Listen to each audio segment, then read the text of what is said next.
কলকাতার রসগোল্লা থেকে মিষ্টি দই, ট্রাভেল ঘণ্টাধ্বনি থেকে ময়দানের আড্ডা, দুর্গাপুজো প্যান্ডেল হবি, বিকেলবেলায় নদীর পাড়ে পাহা দোলানো, এইসব কিছুকে ঘিরে সর্বত্রই উন্মাদনা ছড়িয়ে আছে আনন্দের শহর কলকাতা। পুরানো ঐতিহ্যের সাথে আধুনিকতার ছোঁয়ার জোগালবন্দি শহর কলকাতার অলিগলি জুড়ে রয়েছে এক অকৃত্রিম ভালোবাসা। সিটি অফ জয়ের সাথে পরিচিত হতে গেলে শহর কলকাতার বিভিন্ন দর্শনীয় স্থানে একবার ঘুরতেই হবে। কলকাতার এমন কিছু ঘোরার জায়গা আছে যেখানে গেলে মানুষের মন আনন্দিত হয়ে ওঠে।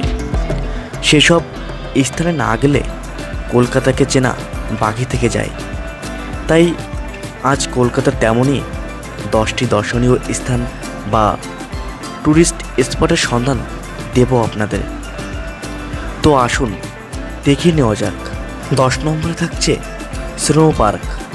প্রচণ্ড গরমে বরফের মজা নিতে গেলে নিউ টাউনের অ্যাক্সেস মলে একদম নিচের তলায় 9000 বর্গফুট এলাকা জুড়ে শহরে প্রথম স্নো পার্ক গড়ে উঠেছে।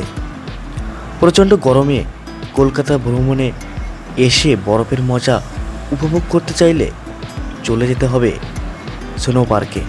9 নম্বরে থাকছে ময়দান। ময়দান হলো রাজধানী কলকাতার বৃহত্তম নগর অঞ্চলীয় উদ্যান। ময়দানে প্রচুর গাছপালা ও খোলা মাঠ থাকায় এটিকে কলকাতার ফুসফুস বলা হয়। রবিবারের ছুটির দিনে কলকাতা ময়দানে এখনও অনেকে আসেন সপরিবারে। দল বেঁধে আসে ছোট্টরা। ফুটবল ও ক্রিকেট খেলতে অনেকেই ঘোড়ায় চড়ে পাক মারে, আবার অনেকে আসেন জোর বেঁধে। ভিড় থেকে দূরে নির্জনে বসে হাজারো প্রেমের গল্পের সাক্ষী হোক কলকাতার ময়দানে। 8 নম্বরে থাকছে আলিপুর চিড়িয়াখানা। কলকাতার একটি জনপ্রিয় ভ্রমণ কেন্দ্র আলিপুর চিড়িয়াখানা। চিড়িয়াখানায় সবচেয়ে বেশি লোক সমাগম দেখা যায় শীতের মৌসুমে। চিড়িয়াখানার উল্টো দিকে একটি অ্যাকোয়ারিয়াম রয়েছে, যেখানে রয়েছে সারা বিশ্বের বিভিন্ন সামুদ্রিক মাছ ও জীবের সমাহার। তাই সামনের শীতে বাড়ির বাচ্চাদের নিয়ে একবার ঘুরে আসতেই পারেন চিড়িয়াখানায়। 7 নম্বরে থাকছে প্রিন্সেপ ঘাট। জেমস প্রিন্সেপের স্মৃতিতে নির্মিত প্রিন্সেপ ঘাট কলকাতার সবচেয়ে পুরানো দর্শনীয় স্থানগুলোর মধ্যে অন্যতম। এখান থেকে অনেকে নদীতে প্রমথ ভ্রমণে যায়।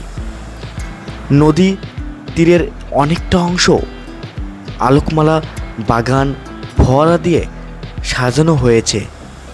ঐতিহ্যময় ঘাটটি 19 শতকের নস্টালজিয়াকে ধরে রেখেছে। বিকাল বা সন্ধ্যায় কলকাতায় ঘুরতে বেড়ানোর সেরা ঠিকানা এই প্রিন্সেপ ঘাট। 6 নম্বরে থাকছে মিলেনিয়াম পার্ক। কলকাতায় গঙ্গা নদীর পূর্ব তীরে রেলওয়ে ক্লাবের বিপরীতে অবস্থিত মিলেনিয়াম পার্ক।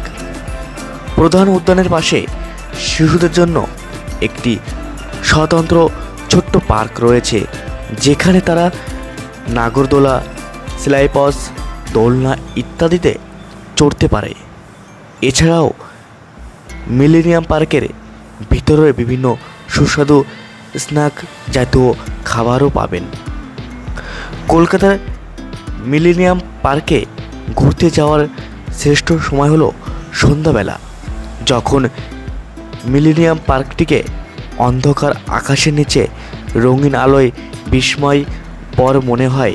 5 নম্বরে থাকছে ইকো পার্ক। উত্তর কলকাতায় অবস্থিত বিশাল বড় উদ্যানটি ভারতের বৃহত্তম উদ্যান। এই পার্কের মধ্যে রয়েছে বিশাল এক জলাশয়, মাঝখানে একটি দ্বীপ আছে যেখানে খাবার, রেস্তোরাঁ ও থাকার হোটেল আছে। ইকো পার্কে মোট 6টি গেট আছে। 4 নম্বর গেটের কাছে বিশ্বের 7ম আশ্চর্যের প্রতিরূপ রয়েছে। সপ্তাহে পরিবার নিয়ে তাই একবার ঘুরে আসতেই পারেন ইকো পার্কে। 4 নম্বরে থাকছে নিকো পার্ক।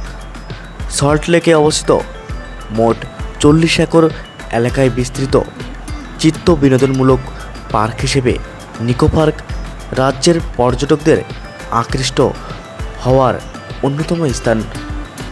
বিভিন্ন আনন্দদায়ক রাইডপথের পাশাপাশি এখানে নৌকা চালানোর জন্য লেকও রয়েছে।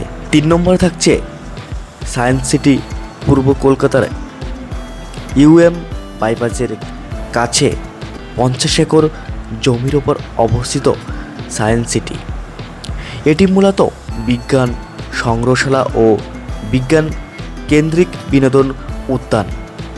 রোমাঞ্চে ভরা সায়েন্স সিটিতে রয়েছে space exhibition, dynamotion, art exploration, maritime centre ও সায়েন্স পার্ক। 2 নম্বরে থাকছে বিড়লা প্ল্যানেটোরিয়াম। বিড়লা প্ল্যানেটোরিয়াম অবস্থিত কলকাতার থিয়েটার রোড ও চৌরঙ্গি রোড, কুড়াচিংয়ে। প্ল্যানেটোরিয়ামের গম্বুজটি 75 মিটার উঁচু, যার হলঘরে প্রজেক্টর এর সাহায্যে আকাশের গ্রহ নক্ষত্রের সাথে পরিচয় করানো হয়। তুলে ধরা হয় মহাজাগতিক বিভিন্ন রহস্য। কলকাতার গুরুত্বপূর্ণ পর্যটন হিসেবে জনপ্রিয়তা রয়েছে বিড়লা তারামণ্ডলের। আর এর পাশে রয়েছে সেন্ট পলস ক্যাথিড্রাল। 1847 সালে তৈরি হওয়া এই চার্চটি কলকাতার একটি বিখ্যাত চার্চ। 1 নম্বরে থাকছে ভিক্টোরিয়া মেমোরিয়াল। শ্বেতপাথরে তৈরি ইংল্যান্ডের মহারানী ভিক্টোরিয়ার নামাঙ্কিত স্মৃতিসৌধটি কলকাতার অন্যতম পর্যটন আকর্ষণ। এর ভিতরে রয়েছে 25টি গ্যালারি, চারপাশে রয়েছে বিশাল বাগান। ভিক্টোরিয়ার স্মৃতিসৌধটির উদ্বোধন হয় 1921 সালে। বর্তমানে অনুরাগ বিলাসী যুগলদের মধ্যে বেশ জনপ্রিয় হয়ে উঠেছে কলকাতার ভিক্টোরিয়া মেমোরিয়াল। তাছাড়া পরিবার নিয়ে একদিনের ছুটি কাটানোর জন্য উত্তম দর্শনীয় স্থান এই ভিক্টোরিয়া মেমোরিয়াল হল। আজকের ভিডিওটি এই পর্যন্ত। আবার দেখা হবে নতুন কোনো ভিডিওতে। তবে ভিডিওটি ভালো লাগলে লাইক দিয়ে এবং কমেন্টে তোমার মতামত জানাতে একদম ভুলো না।